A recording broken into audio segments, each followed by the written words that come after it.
Hello guys, welcome back to my channel. My name is Mary. Today I'll be reacting to Jordan Peterson realization about the Bible. Without further ado, let's get started.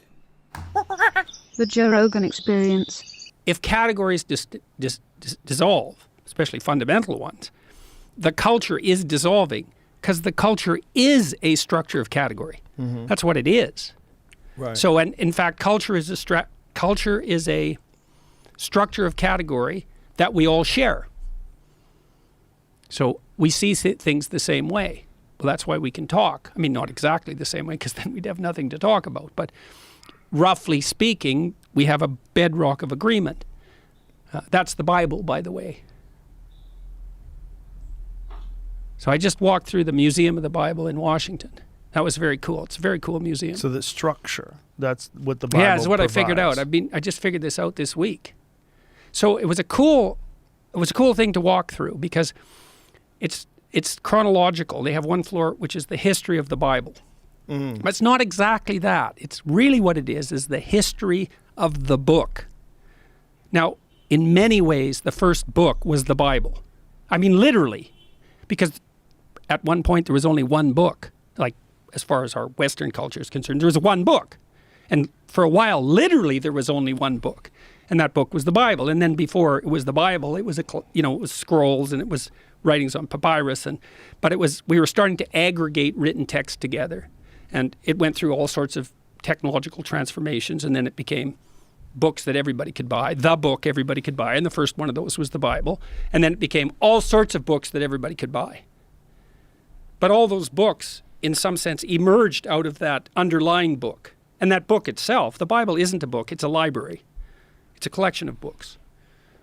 And so what I figured out was, partly because I was talking to my brother-in-law, Jim Keller, who's the world's greatest chip designer and has now designed a chip that's as powerful as the human brain, which is optimized for artificial intelligence learning, by the way. And so I talked to him about that. He said, "You heard of the internet?" I said, "Yeah, Jim, I've heard of the internet." He said, "This is way more revolutionary than that." So in any case, we were talking about meaning in text because we were talking about translation and the problem of understanding text. And Jim said, the meaning of words is coded in the relationship of the words to one another. And the postmodernists make that case, that all meaning is derived from the relationship between words. That's wrong because, well, what about rage? That's not words. And what about moving your hand? That's not words. So it's wrong, but part of it's right because the meaning we derive from the verbal domain is encoded in the relationship between words. So now then you think, well, let's think about the relationship between words. Well, some words are dependent on other words. Some ideas are dependent on other ideas. The more ideas are dependent on a given idea, the more fundamental that idea is. That's a definition of fundamental. So now imagine you have an aggregation of texts in a civilization. You say, which are the fundamental texts? And the answer is the texts upon which most other texts depend. And so you'd put Shakespeare way in there in English because so many texts are dependent on Shakespeare's literary revelations.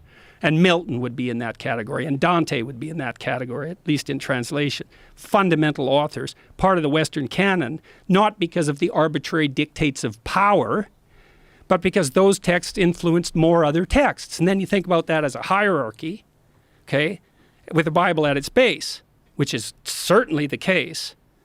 Now imagine that's the entire corpus of linguistic production, all things considered. Now, how do you understand that? Like, literally, how do you understand that? The answer is you sample it by reading and listening to stories and listening to people talk. You sample that whole domain. You build a low-resolution representation of that inside you, and then you listen and see through that. And so it isn't that the Bible is true. It's that the Bible is the precondition for the manifestation of truth, which makes it way more true than just true. It's a whole different kind of true. And I think this is not only literally the case, factually, I think it can't be any other way. It's the only way we can solve the problem of perception. Wow, guys, this is really really mind blowing. This brought my mind to something else. Especially when you're being asked to do a case study. Now you have to go out there. Ask questions. Let's say there's an incident in this place, or you want to know why this community is like this. Now the first thing you need to do is know how to go out there, do your case study, ask the relevant question, get different answer from everyone, find what stand out in those answers.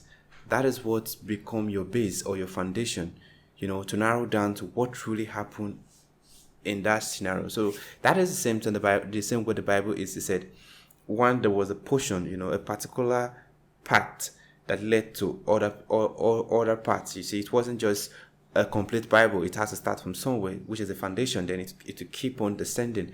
So the same way hierarchy is in the family. Now the father, the mother, you see, descend down to the children. That is it. So I enjoyed this. I really want to check out more of Jordan Peterson. If you have any recommendation, let me know in the comment section. If this is your first time visiting my channel, click on the subscribe button. Thanks for watching and remain blessed.